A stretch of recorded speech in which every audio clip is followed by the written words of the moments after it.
Madam நீங்கள் மேடையில் சொன்னாங்க, நீங்கள் எப்பவுமே ஒரு லக்கி சாம் சொன்னாங்க. என்னென்னா 100 கோர்ஸில் வந்து படம் பண்ணிடலாம், உங்கள்கிட்ட ஜெயிச்சிடலாம் அப்படின்னு சொன்னாங்க. அதில் நீங்கள் சொன்னீங்க 20% பர்சன்டேஜ் கேட்குறீங்க. இப்போ நீங்கள் கேட்டீங்கன்னா எப்படி? நான் எப்போ கேட்டேன்? பேசுனீங்களே, அது மட்டும் தான் கேட்டேன். நான் வேற என்னமோ சொன்னேன். சரி சொல்லுங்க, கேள்வி சொல்லுங்க. அதான் மேடம், இப்போ நீங்கள் பர்சன்டேஜ் கேட்டால் எப்படி மேடம் அடுத்த சான்ஸ் கொடுப்பாங்க உங்களுக்கு? நான் கேட்கவே இல்லையே சார். அதான் அவங்களா அந்த பெர்ஃபார்மன்ஸ் ஒத்துழைப்பு எல்லாம் பார்த்து அவங்களா கொடுக்குறேன்னு சொன்னாங்க. நான் கேட்கவே வாங்கிடுவீங்க. ஏன் வாங்கினா நம்மளை தேடி வர லட்சுமி நம்ம எப்போ வேண்டாம்னு சொல்லக்கூடாதுங்க. அது இப்போ சொல்லவே கூடாது. டேரக்டர் சார் சொல்லுங்க. டேரக்டர் சார், இப்போ வந்து ஒரு படத்தில் ஒரு ஹீரோயினை வச்சு பண்ணுறது பெரிய விஷயம்.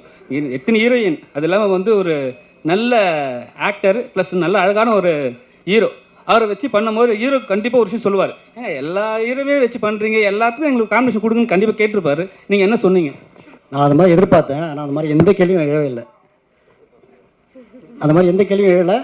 எல்லாருமே சப்போர்ட் பண்ணாங்க. முக்கியமாக பரத் சாரும் ரொம்ப அதை பற்றி கேட்க கதை என்ன சொல்லுதோ அதை மட்டும் பண்ணுங்கன்னு சொன்னார். ஹீரோக்காக எதுவும் பண்ண வேணும்னு சொன்னார்.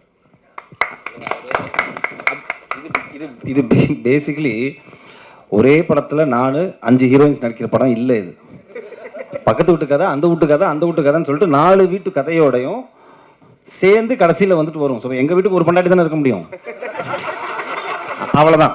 அதோட அமைக்கிட்டு உட்காரணும். அடுத்த வீட்டுக்கு வேற ஒரு கதை இருக்கும்.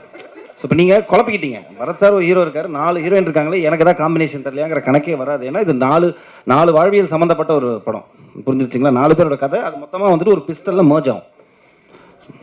அபிராம் மேடம், தமிழ் சினிமாவில் இப்போ பேசும்போது பார்த்தீங்கன்னா ஈக்குவாலிட்டி பற்றி சொன்னாங்க. தமிழ் சினிமாவில் பெண்களுக்கு ஈக்குவாலிட்டி கொடுக்குறாங்களா? இந்த மேடை அதுக்கான ஒரு மேடையா? அது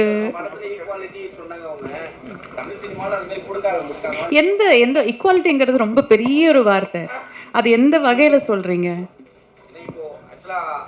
டைரக்டர் வந்து ஹீரோயினை சூஸ் பண்றாங்கன்னா ஹீரோக்கு தான் முக்கியத்துவம் கொடுப்பாரு.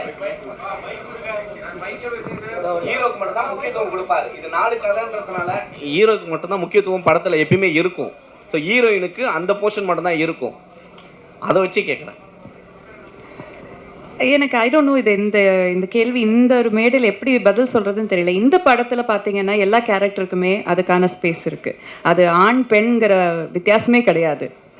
ஒரு டிரான்ஸ்ஜெண்டர் உமன் கூட நடிச்சிருக்காங்க, அவங்களுக்கான ஸ்பேஸ் கூட இந்த படத்தில் இருக்குது. ஸோ இந்த படத்தை பொறுத்த வரைக்கும் எல்லா கேரக்டருக்குமான ஈக்குவாலிட்டி கண்டிப்பாக இருக்குது. தமிழ் சினிமா ஒட்டுமொத்தமாக பேசக்கூடிய மேடை இது கிடையாது. அது நம்ம தனியாக ஒரு காஃபி குடிச்சு நம்ம பேசலாம்.